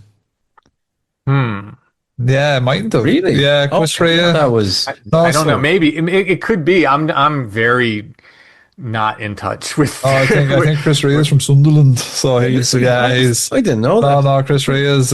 He'd be quite. Because his voice sounds not like. He's just got a husky kind of voice to him. Or Middlesbrough. Sorry, he's not from Sunderland. Right. Sunderland. But that's a great song to him. Actually, I'll sit down after. It's a nice little. That's a nice. And I do, I have a real soft spot for Frankie Goes to Hollywood, The Power of Love, which I don't think is Christmassy, but was a Christmas #1. Yeah. And it was the only song that wasn't overtly Christmassy when I worked in retail, and I grew to like rely on that one to keep my sanity. If money and time were no object, and you could travel to one place in the world to see or experience or study something strange, unexplained, otherworldly, or just something very interesting to you, where would you go and what would you seek out? Honestly, it's funny. I've been there 2 years on the trot, and I'd go again, and the answer would be Japan. And I'd probably go to. There's a lot more to see. I haven't seen a lot of the kind of more. If you want to talk about the old traditional stuff, the folkloric stuff of Japan, didn't see a lot of that. I didn't do a lot of the high strangeness side of Japan when I was there. I didn't like, and it's funny because we've actually covered a lot of that on our episodes in the past. Yeah, and like even like say the tsunami sites and all the kind of the radioactive stuff and all that. Well, not necessarily Fukushima, but remember we did an episode about the ghosts of the tsunami. Of close enough to there. But I was even just thinking a dark tour. Could tie in the radioactive. Japan is just like. I mean, it's a magical spot, really. I loved it. It really struck a chord with me. I like if someone turned around to me and said you can go tomorrow, I'd drop everything and go tomorrow. I really loved it over there. I think it's a great place.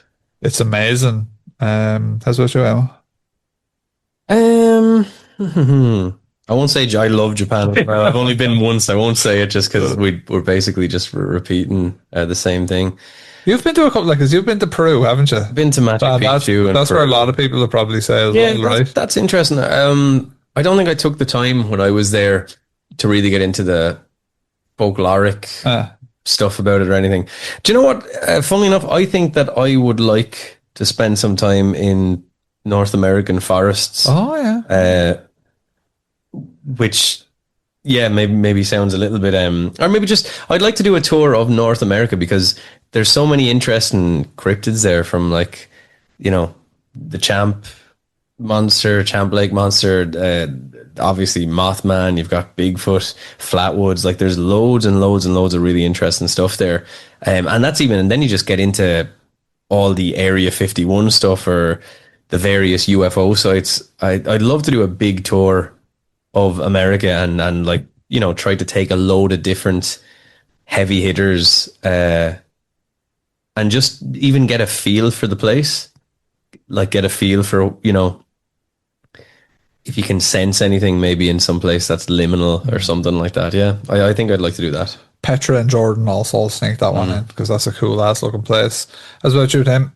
Garabandal, Spain, where the Marian apparitions were happening for yes 4 years in the early 1960s. You know, probably not much. I don't know. I can't say not much going on there now, but you know, I wouldn't go there expecting to see a Marian apparition. Let's put it that way. But I would love to see the place where it happened and you know, sort of get the tour of the village and so forth. There's a shrine in town here actually, where I believe there was an apparition appeared. Is that the grotto towards the cinema? Yeah, so there's a spot now. Brother Richard is actually probably familiar with it, and I'm also that's actually a really kind of, if you drive past there at night, Tim, it's basically on not quite a back road, but not like an urban road. It's just on the way out to the country. But there's a statue of the Virgin Mary just up around, kind of in around this rocky area, Rocklands it's called, yeah. But at night, oftentimes the locals will light candles all the way up the little path to go and see her. So it's actually quite beautiful. There's a grotto as well in Ferrybank as you're going into Waterford that used to be just down the road from my nanny's house. But similar thing, it's just this really nice, I don't know, I think there's something so calming about the Virgin Mary as well. Like when you see the Virgin Mary, maybe it's grown up Catholic, you just kind of because my parents were always very much like, you know, she's the one who mercy and she'll help you and blah blah blah. But yeah, no, that I really like that grotto down in Rocklands. Yeah, and I think that does stem from a sighting. That's really interesting. Yeah. I released 2 new albums, I don't know, last month, 2 months ago, something like that, recently. But the one of them was called The Sacred Heart of Hum, and there's, you know, a mix of songs and like more kind of ambient experimental stuff on there. But one of them it was a news report from the early 1970s from Wexford. These kids that saw in a cemetery, they saw an apparition of the Virgin Mary. And it's they're so I just grabbed the audio off this news report of these kids. So it's, you know, it's whatever ambient music in the background, but you see these kids actually describing seeing this, you know, with, you know, this woman, she was wearing a blue dress and she had a halo. And this was in the 90s, did you say? 1970s. In the 70s, yes. Yeah. You know, so they're probably still around, some of these folks, you know, they were just little kids when they saw them. But so that's on my new album. I was just like, oh, that's so cool. It was just a neat thing, but it happened to be from Wexford. I saw. We might know of them. Yeah, like send on some clippings. There's a local who put out a book years ago, self-published in the bookshop in Wexford, called Nobody Listens, and it's kind of like half autobiography and then half his experiences with the paranormal stuff out in kind of Tom Haggart area out in Our Lady's Island, which Our Lady's Island, that possibly could be the fact that it's called Our Lady's Island. Yeah, maybe there's some sort of stuff there. But he has all these really interesting stories of being in sites of monasteries, and when he looks up, he sees, you know, like 12 men in robed cloaks and all this sort of stuff. But some really, really cool stories. I must dig it out. I have it in an attic somewhere, Tim. I'll try scan it and send it across to you. But I think there'd be some stories there you'd be really interested in. Also, this one of our, Tim, if you get over to Ireland, it's something that you'll notice. Like if we go a bit off the beaten track, like a lot of the rural roads in Ireland have like shrines to Mary. I follow on Instagram. It's like a Holy Wells of Cork and Kerry or something. And there's no end to them. No, they're everywhere. Like there's I could probably just off the top of my head show you like 3 or 4 like in areas pretty close to here. And then if you go to the west of Ireland, they're way more sort of prominent. You know, they're all over the place. So yeah, they're definitely a thing. Danny R. is interested in hearing about your most humorous Christmas memories. You know what? I seen this question earlier, and I actually don't have many. I have a doozy that I may have told on this before. When I was too young to understand, as we were talking about earlier, Tim, the capitalistic nature of Christmas. Or sorry, Rob, you and me were talking about this earlier in our last episode. I asked one year from Santa Claus that I would have spider powers like Peter Parker. And I fully thought that like this is what I was getting. I think it was like 6 or something. And I remember I can remember like, you know, feeling this, and I was like, can't wait to wake up, sticking to walls, spider sense, super strong. Oh, December 25th is going to be so cool. I was like totally ready for it. And when I woke up that morning, I got up like super early, whatever, and I literally just jumped at the wall. I was stood on my bed and I jumped at the wall, but I did it in the way, you know, Spider-Man, like he kind of has he bends his fingers that certain way, like to like grab onto the wall or whatever, or to like stick to the wall. So I was all posed rather in, you know, this weird Spider-Man kind of, and I'm 6, so I'm pretty flexible. So like I could like spread the arms and bend the legs and weird things. And I was fully expected to stick to the wall. And I remember my hands hit the wall and I was like, oh yeah, baby, here it is. And then I just kept going forwards. And I kind of realized that I was about to just bounce off the wall. So like I splat straight into the wall in my head because I jumped aggressively. And then I bounced back off the wall, hit my bed, and I could hear one of the boards break underneath my weight from hitting it, and then rolled off. And then I remember just laughing to myself and being like, right, I guess I didn't get what I wanted for Christmas. Your faith in Santa is impressive. I don't know. I don't even know if even at that age, if I would have had that faith in Santa. I remember that the part of the reason I thought it was doable was because people in my class said they were getting the hoverboards from Back to the Future, and there was a part of me that was like, I could recognize that they weren't real, but I figured, well, they must be getting them if they asked them from Santa. So by that logic, I can have spider powers. I think that was what I was thinking. I mean, I would have definitely asked for Spider-Man powers. At the same man, it would have been so cool. With great power comes great responsibility. That's what you're telling me. Have you got any? I'm trying to think, you know. Yeah, mine are all kind of subdued. I think we're all too full from Christmas. Like, actually, do you know what? One of the Christmases during COVID was quite funny because, like, well, in hindsight, I mean, my mom had COVID at the time, but at the dinner table, it was just me and my sister. My brother was in the UK, so he wasn't with us. But my ma was on like video call on her phone. So we had her like kind of sitting at the head of the table, like Zordon out with the Power Rangers or something. And she was like eating her Christmas dinner up in the bedroom. And we were eating the Christmas dinner at the table, and it was just hilarious, just interacting with her. You sent me this video of you laughing at your mother on yeah. No, it was just hilarious, like, just because, you know, your man on the video call is funny anyway, but it was just, it was a good crack. It was funny, like, but yeah, that's probably mine. So my oldest brother went off to boarding school, you know, when I was very young. I was probably 6 maybe when he went off to boarding school. Yeah. And later on he told me he kind of did this on purpose. He was like, I'm out of here. Yeah. And went right from there to college. And then, you know, but I always got along really well with him, and I was always really happy. You know, I'm the youngest, he's the oldest. When he would come home, and he would come home for Christmas and stuff, and of course we'd have to go to Christmas Mass. And I don't remember anything specific, but I remember always being excited because I knew he would make it fun. Like it wasn't going to be boring if Doug was there, and he'd always do something to make me laugh. Like if kids would cry in mass, he'd always turn to me and like start like moving his mouth like he was the one crying. Like, you know, just which when you're a kid, it's just absolutely hilarious. You know, see your older brother do that. But it was just something like I just have these good memories. Like, okay, Doug's going to be there. It won't be boring. You know? Yeah. He was the fun brother. Yeah, he was always good. He's a good dude. Still is. He's probably my brother I get along best with. Shouts out, Doug. Right on. Yeah. So Audrey says, my question for the pod has to do with the theory that I heard Tim and others say UFO sightings take the form of the next iteration of human technology.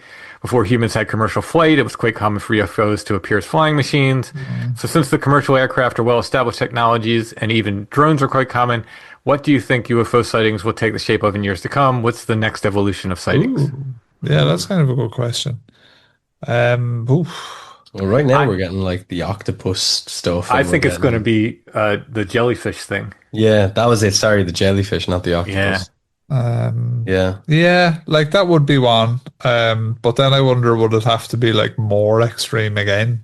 Like, is it, You've got like so many, get bigger and badder. The orbs, you've got the triangles, you've got I do think there's something about the football-sized black kind of rectangles. Yeah. Because they seem like those shields, like in the Marvel comics, Nick Fury's air. Yeah, that's a good call. Yeah.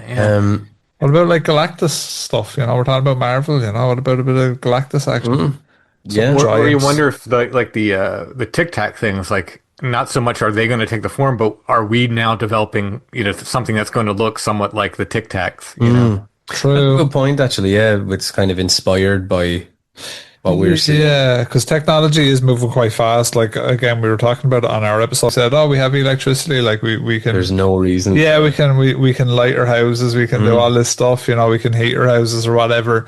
Like, surely we're going to be in a more peaceful and sort of equitable society. But and yet here we are. Like, so I think that there'll always be. Yeah, it's a real shame. So like, I think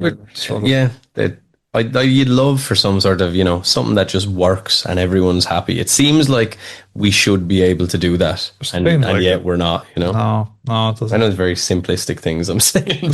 They said that people have definitely said before, obviously, but...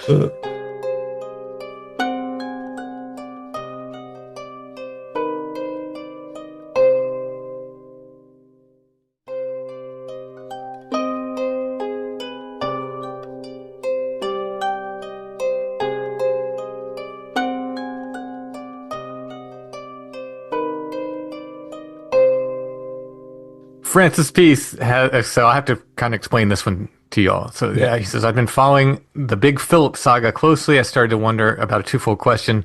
One, do you think that modern technology harms or further hides the paranormal? And two, do you think that a focused concentration like the Big Philip project can outweigh the possible harm that technology might do? Well, I think that odd things still happen in cities. I also know that even weirder things happen in more remote areas. Okay, so Big Philip is a project that I'm doing with Strange Familiars patrons. We looked at what they call the Philip experiment from the 1970s in Canada, where they essentially made a ghost. And as my theory is Bigfoot is a spirit, we thought, along with the patrons, let's make a Bigfoot. And instead of putting this Bigfoot in the woods, where there would always be a question like, oh, did we really make something? We manifested or attempted to manifest this Bigfoot in a town. So you guys are like making a tulpa. We're trying, That's cool. It's been very interesting, and at one point we can, it's for the patrons, like it's a shared experiment we do for the patrons. So can't talk too much about it, but it's fun, and there's been some interesting stuff that's come up. We're hoping for one day to see like a big wet footprint on the sidewalk, or we've had tree structures appear, I'll tell you that. Very large tree structures appear like overnight and stuff. So very interesting stuff is happening. But back to the question, do you think that focused concentration like the Big Philip project can outweigh the possible harm that technology might do? Okay, and does technology harm? I think technology can play into this. I don't know how. And I think, like, if you look at the Mothman prophecies, the other was using phone calls and making weird phone calls, and even if it was people pranking, well, you get into this weird question. It's like, yeah, but are they doing it like at the hands of the other? You know what I mean? Like, I think sometimes the other motivates people, for its own purposes. I think that some of these flannel men are probably just dudes in flannel shirts, but the circumstances they appear, they have this multiple layers of meaning and so forth. I think that's where the other comes into it. So I think the other can and will use technology. I wonder if it's behind a little bit though in its ability to use it. In other words, it's using phone calls during the Mothman thing, and phones have been out for quite a while at that point. I've had some weird stuff with text. I've known some other people have had some weird stuff with text and so forth. And texting technology has been around for decades now. Yeah. So I'm wondering if it takes a while for it to integrate into it. I don't know, but I don't think it can harm the other necessarily. I think it adds to it. There's that whole creepypasta, like there's a whole vein of new internet Enderman digital kind of stuff. Yeah. Like digital Yeah. creepypasta, like all of that stuff, and even like creepy entities like that manifest in like video games and stuff. All this all of this stuff. That there's definitely room for exploration. I think as well, if you think like automatic writing at one point was supposed to be courting the other to a certain extent. I remember my old history teacher in secondary school. He said something interesting about the Ouija board, and it was like he said, look, the reality is you don't have a haunted coin, you don't have a haunted piece of paper or a haunted board or whatever it is you're using, or a planchette. We in Ireland, we would use like a silver coin with a paper, just in a copy paper with A to Z, yes and no, 1 to 9 or whatever. Or at least when I did it as a kid, that was kind of how we do it. You couldn't really buy Ouija boards here or anything. But he said, look, you don't have a haunted coin, you don't have a haunted this or that. He goes, what's happening is that whatever is manifesting is in you. It's making you move. So it is like an idiomotor response, if you like. But to your point, that the other could be using you as a mechanism, which is kind of more scary to me, that it takes some of your agency. Yeah, and I don't even know if it's your agency always is almost like I know this person in this flannel shirt is going to be on that corner at that time.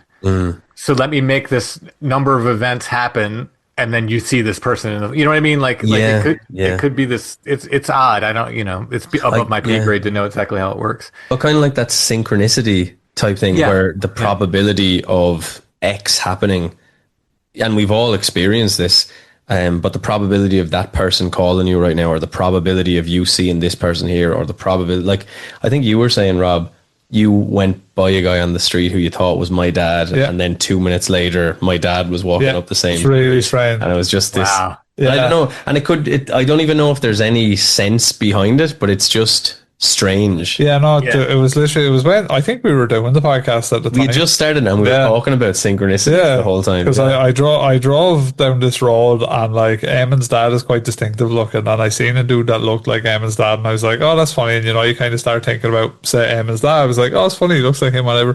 Literally driving down the same road, 5 minutes down the road or whatever, there's Eamonn's dad walking manifested. That's so weird. Like, it's there's one that I get sometimes. It's someone, say, walks past you in town, or for whatever reason someone kind of sticks out to you versus the rest of the people walking around, and then maybe 5 minutes later you find yourself at a different part of town, and that person is there again, and you kind of go, how? Like, because they're walking the opposite way, and you kind of do a quick sort of inventory of where you've been, and you go, how could they have got here? And then you kind of worry, again, like, I'm not saying I believe this, but there's a sort of a thought where you go, did the reason that person stick out to me because they're there's something going on here? Like, I could tell that this was a different character, a different energy in this person, and then maybe they feel the same thing about you, or you recognize that there's some sort of an entity. I don't know. Not that I believe that, but it's an interesting theory, I guess. I've had that happen like all day long, where I'd go to an antique shop, and I'd see a person, for some reason they'd get my attention, and I'd go to a comic shop, and then that person would walk in, and then I'd go to go somewhere for lunch, and they would be there sitting for lunch, and it would happen all day long. It's like, what is like, do we just like the same things? Yeah.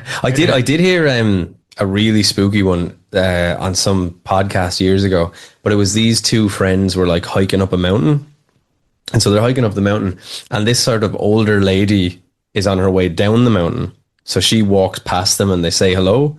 And then they keep walking up. And a kilometer later, the same lady walks down the mountain. Oh yeah. Right. And then That wasn't on Strange Familiars, was it? That sounds very familiar. it was in this one. I think the way this ended was that the lady kind of smiled at them and then walked into the forest or something. Yeah, I don't know. That sounds so familiar. I mean, Yeah.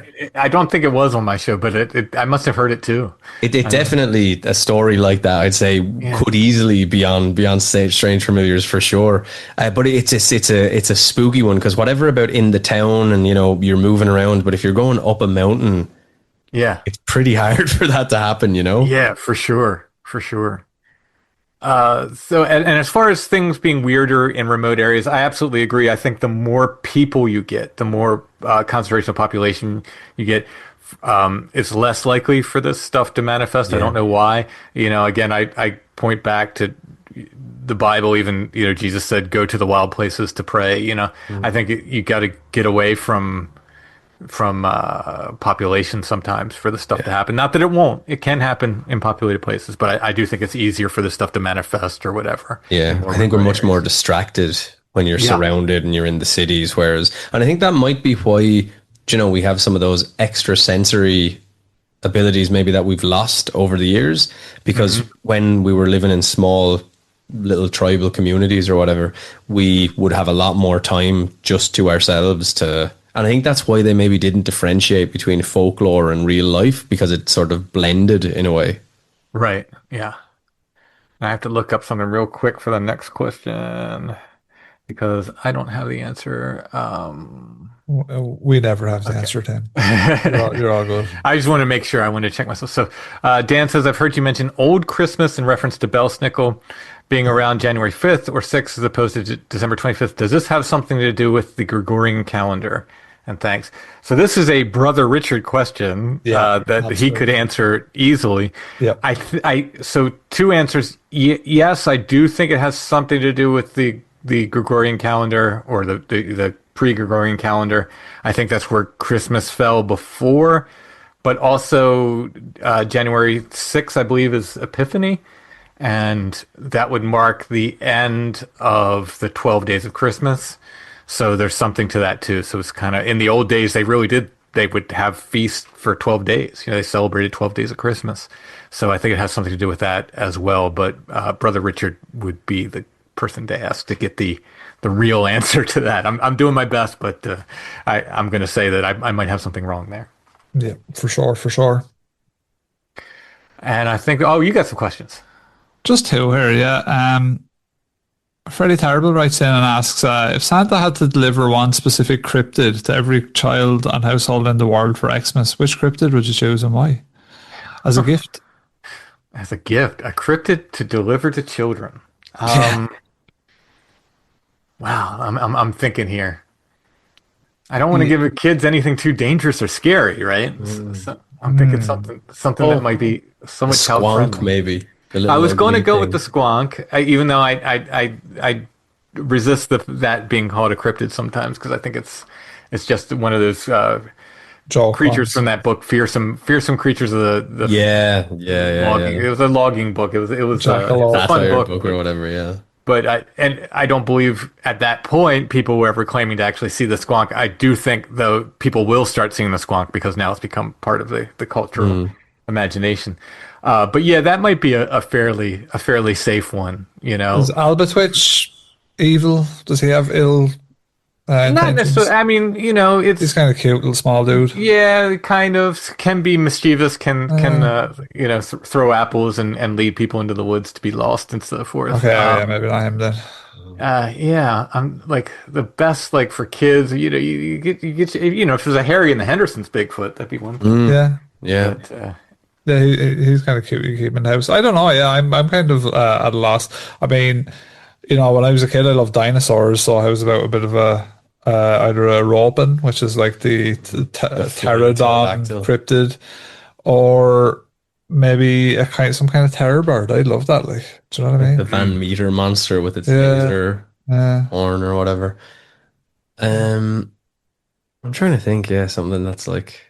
Do you get there's a adult animated show called Primal. Do you get that over there? No, I don't. Oh, is that the guy who did Samurai Jack? Yeah. Yeah, that's what's his name again? Uh, Gorel. Oh, I watched it. Tartovsky, I think. Is it? Yeah, my saying it wrong. brother-in-law is an animator and an illustrator, and he loves his work. But yeah, I've watched a couple of episodes of it. He has like the friend T-Rex or whatever. Yeah, he rides a dinosaur. He's the last of the Neanderthals, and he rides a dinosaur. I thought Rob might get a kick out of that. It's really cool. Like, yeah, it's really, really cool. A big dinosaur head. Do you have one, Eamon, or will I take the next question? Yeah, go with the next question. I'm stuck on the squonk. Stuck on the squonk. That's like a good song. The Moog asks, season's greetings to the three of you. I hope you have a prosperous and peaceful new year. Thank you, Moog, and likewise to yourself. Says, now that load of guff is out of the way, the three of you find yourself magically transported into the world of a Christmas horror comedy. Oh, Lord. It's a movie. The premise is standard. The hero, the comic sidekick, and Santa Claus teaming up and having to do battle with dark forces to ensure Xmas goes ahead. So, which one of you is taking the part of the hero? Which one's playing Santa? And who's going to be the comic sidekick? I don't know, you know. I've got the white beard, so I mean, yeah, Yeah, you've got white hair as well, so that your age profile fits. yeah, I got a bit of a belly too, so I'll just go ahead and I'll go ahead and put on the red suit. I'm fine with that. And then I don't know. I like being a comic sidekick, but whatever. You're so heroic. I'm heroic man as well. You see the tall hero. This tall hero. Yeah, me and Eamon could be interchangeable in that, I think. We could be funny heroes. Yeah. I'm not like super fond of being in leadership roles. I don't know. No, not even though I do it for a living or whatever. Says the manager, yeah, the team lead and manager. What are we fighting? Are these like Christmas zombies or something? Like what are we after here? Horror comedy, so Christmas horror. I mean, it could even be the Krampus we're fighting, you know? Yeah, true. It could be some bad elves or something. Yeah, it could be bad elves. Could be or it could be the town's overrun with zombies for Christmas. You know, Christmas zombies. Yeah, that'd be cool. Something happens at a mall on Christmas Eve where that would be pretty. Yeah, and cool. You'll get that'll be good. Dawn of the Dead meet Christmas Carol. yeah, subtext of consumerism gone wild. Yeah, that could be cool.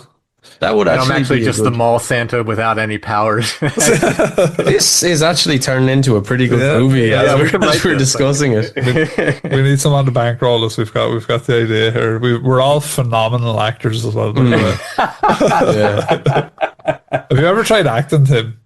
I have not, and I've wondered if I could do it. I don't know that I could. It's difficult. Like, I don't have much experience with it, but we remember when we were younger, we used to mess around like doing and even just when there's a camera on you and you're trying to just be different, it's quite tough. I played Mr. Murdoch in the secondary school play of Brigadoon, and I had to put on like a Scottish accent, and they dressed me up as an old man actually. Silver hair.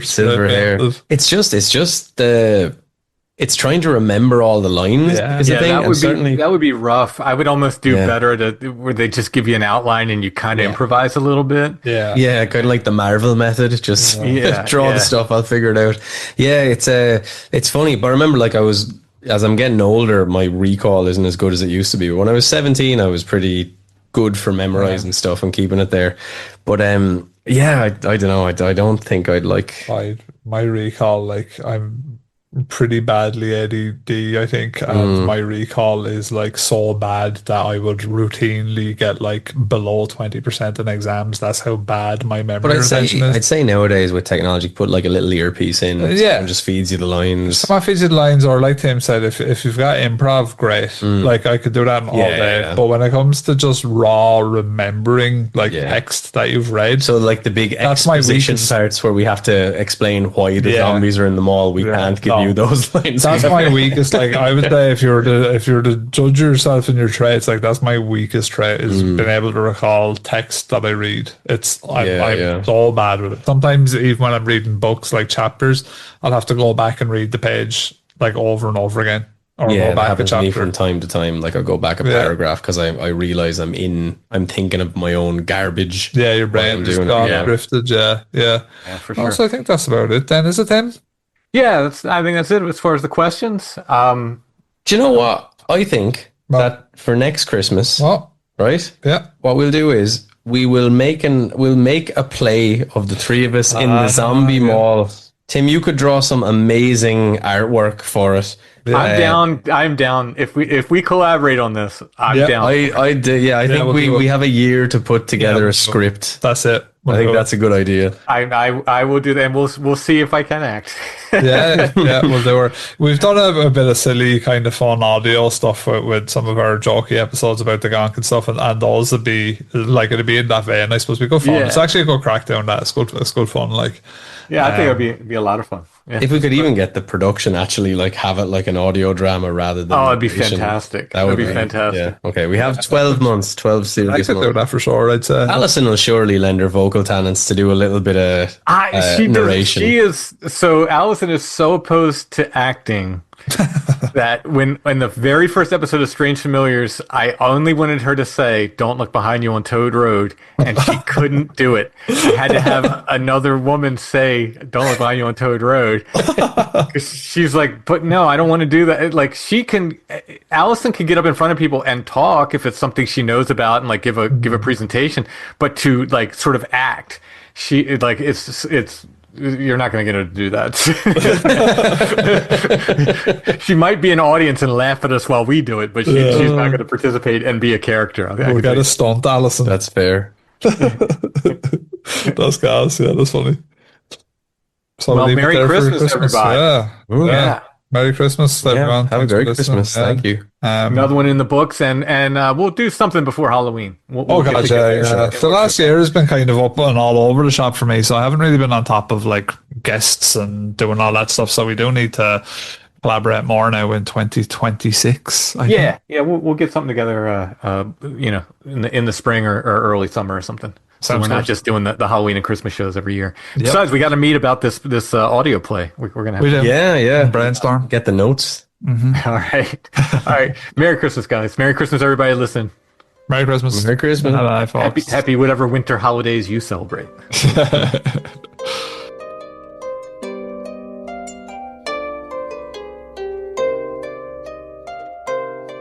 Strange Familiars is a production of Dark Hollow Arts. Intro and background music is by Stone Breath. If you want to hear more or purchase music, go to stonebreath.bandcamp.com.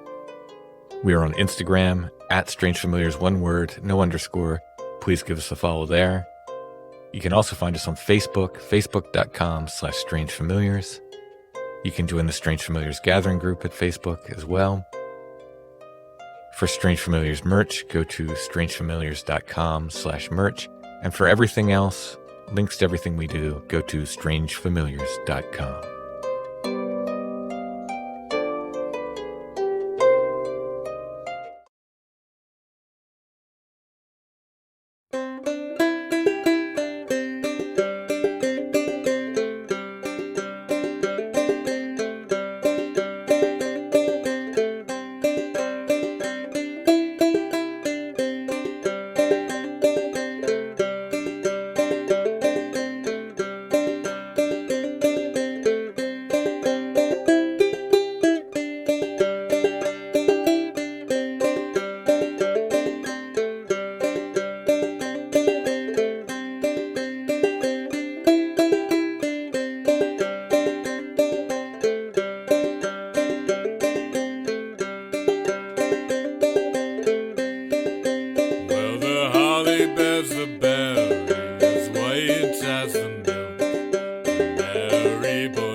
holly bears the berry as green as the grass.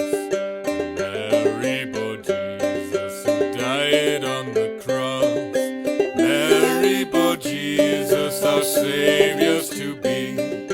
Born in a manger, yet a king was he.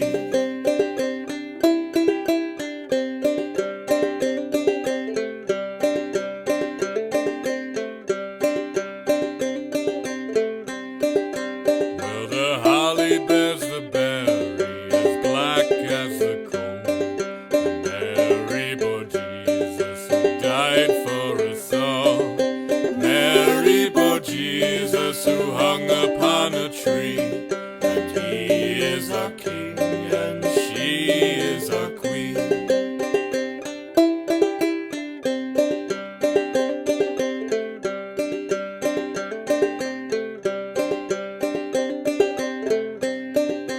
Well, the holly bears the berry as blood it is red. And Mary bore Jesus who rose from the dead.